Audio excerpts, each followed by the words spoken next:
You've been standing at the door your entire life, hand on the handle, heart racing, waiting, not because you can't open it, not because it's locked, but because somewhere deep inside you believe you need someone to tell you it's okay.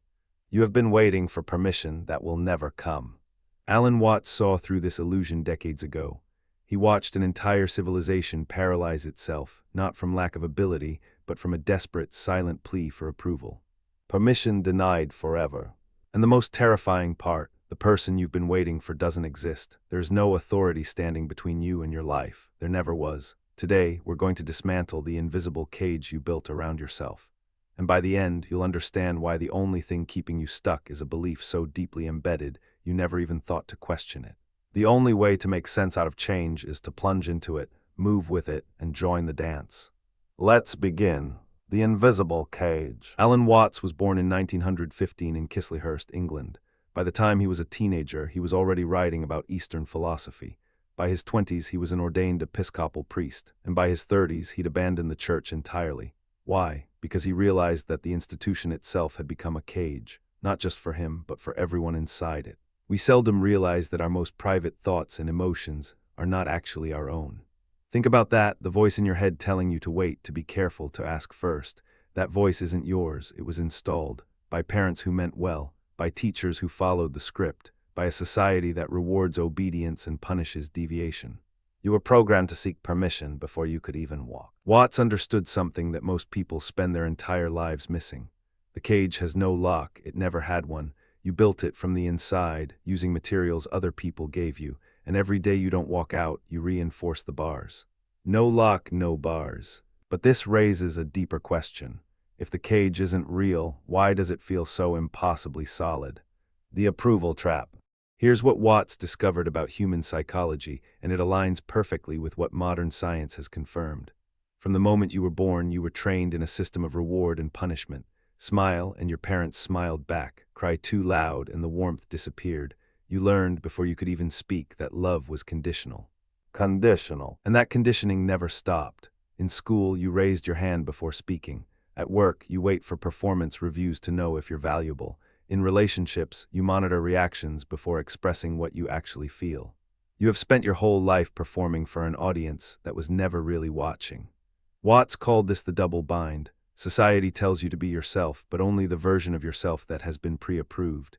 Be creative, but within the guidelines. Be bold, but don't make anyone uncomfortable. Be authentic, but make sure everyone likes you. If Watts's insight is hitting something deep right now, hit like and subscribe to keep unlocking more philosophy that transforms. Because the trap goes even deeper than you think. You're not just seeking approval, you're addicted to it. And what comes next explains exactly why breaking free feels so terrifying. The ego's trick. Watts drew heavily from Eastern philosophy, particularly Zen Buddhism and Taoism.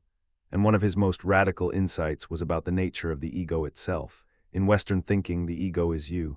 It's your identity, your sense of self, the captain of the ship, but Watts saw it differently. The ego is nothing other than the focus of conscious attention. The ego isn't a thing, it's a process. It's the part of your mind that narrates your life and then convinces you that the narrator is real, and here's where the trick comes in. The ego survives by creating problems to solve. It keeps you stuck because being stuck gives it a purpose. If you were free, truly free, the ego would have nothing to do. Ego fears your freedom. So it whispers, not yet, you're not ready, you need more experience, more credentials, more approval, more time, and you believe it because the voice sounds exactly like you. But it was never you speaking. Watts compared this to a dog chasing its own tail. The harder you try to find yourself, the further you run from what you already are. You are already the person you have been trying to become. But if the ego has been running the show this whole time, what happens when you finally see through its game? The myth of readiness. There's a lie that every generation passes down like a sacred heirloom. You'll hear it from parents, mentors, self-help gurus, and even your own internal monologue. The lie is simple. You're not ready yet. Not yet. Watts destroyed this myth with elegant precision. He pointed out that we treat life like a journey with a destination. We go to school to get a diploma. We get a diploma to get a job. We get a job to save money. We save money to retire. And then what? We finally start living. This is the real secret of life, to be completely engaged with what you are doing in the here and now. The myth of readiness is the ego's masterpiece, because readiness has no finish line. There will always be one more book to read, one more course to take, one more mentor to consult. 1. You waited to speak up because you weren't sure enough. 2. You delayed the project because it wasn't perfect. 3. You postponed the conversation because the timing wasn't right. 4. You held back your truth because someone might disagree. Every single one of those was permission, seeking disguised as wisdom. Ready is a myth, and that myth connects to something Watts found even more disturbing about how we experience time itself. The time illusion. Watts believed that our obsession with time was the root of almost all human suffering. Not time itself, but our relationship to it. We live in a culture that treats the present moment as nothing more than a stepping stone to the future. We are living in a culture entirely hypnotized by the illusion of time. Think about how you move through your day. You wake up thinking about what you need to do. You eat breakfast while planning lunch. You work while anticipating the weekend. You live your entire life in a place that doesn't exist yet. And here's the connection to permission. When you're always looking ahead, you're always preparing, never doing, never being. You convince yourself that the right moment is coming, that someday you'll feel confident enough, worthy enough, ready enough. But someday is a place you will never reach. Watts drew from the Taoist concept of Wu Wei, which roughly translates to effortless action. It doesn't mean doing nothing. It means acting without the internal friction of second-guessing, without the exhausting negotiation with your own fear. This is the real secret. The present moment is all you ever have. And this brings us to what Watts considered the most dangerous form of waiting. Fear of living. Most people think they're afraid of failure. Watts said that was a smokescreen. The real fear, the one buried so deep most people never name it, is the fear of actually living. Living. Because living, truly living, means accepting full responsibility for your choices. No safety net, no one to blame, no authority to point at when things go wrong, and that level of freedom is absolutely terrifying. Freedom is terrifying. This is why people stay in jobs they hate, relationships that drain them, cities that bore them, not because they can't leave, but because leaving means admitting that they were always free to go, and if they were always free, then every wasted year was a choice. You have been free this entire time, and that is the hardest truth to accept. Watts compared this to a person standing at the edge of a swimming pool. They know the water is fine. They've seen others jump in. But they keep testing the temperature with their toe, waiting for someone to push them. The desire for security and the feeling of insecurity are the same thing. The push never comes, and the water never gets warmer. But here's what Watts said happens to people who finally stop waiting. The leap.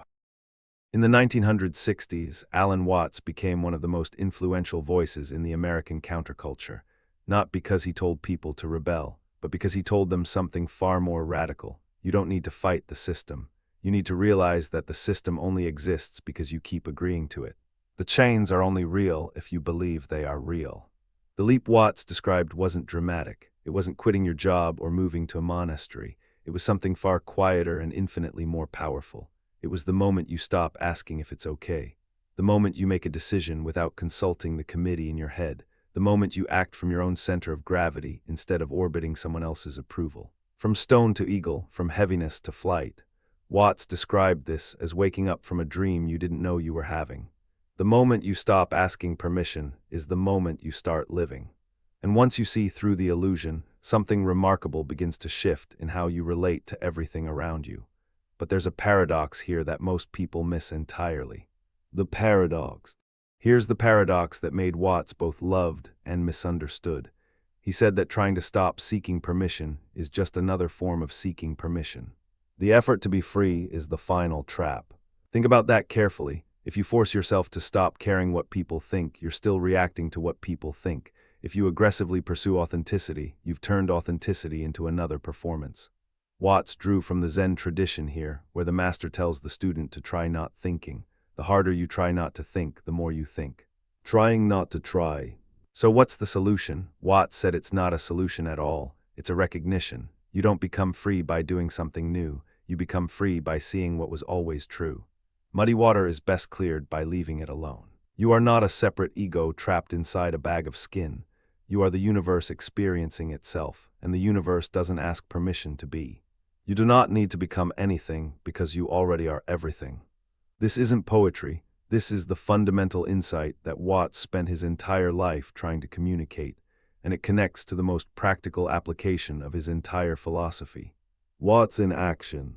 Watts didn't just philosophize, he lived this. He left the Anglican priesthood because staying would have been asking the institution for permission to think freely. He moved to San Francisco and began teaching at the American Academy of Asian Studies.